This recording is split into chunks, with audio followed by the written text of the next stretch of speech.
গুরুদেব, আপনার ভিডিওতে একজন ভক্ত কমেন্ট করেছেন যে পরমহংস কাকে বলে, সেটা যদি একটু ব্যাখ্যা করেন।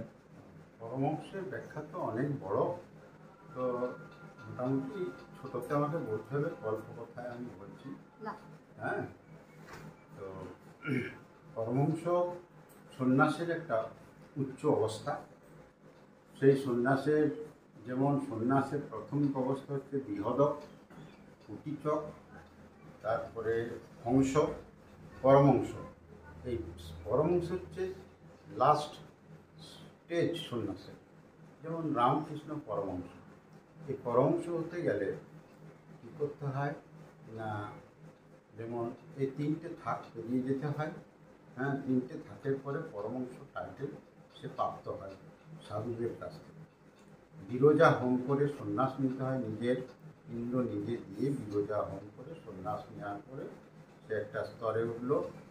বিহদক, কুটিচক, হংস, পরমহংস স্টেজ বাই স্টেজে গিয়ে পরমহংস অবস্থা প্রাপ্ত হয়। যেমন রাজহাঁস কী করে না, রাজহাঁস জলে দুধে মিশে থাকলে জলটাকে ফেলে দেয়, দুধটাকে টেনে নেয়। অর্থাৎ সার যে নিতে পারে, এই সংসারের সারটা যে গ্রহণ করতে পারে, হ্যাঁ, এবং অসারকে ফেলে দেয়, তিনি পরমহংস পদবাচ্য হন। এই ছোট্ট কথায় এই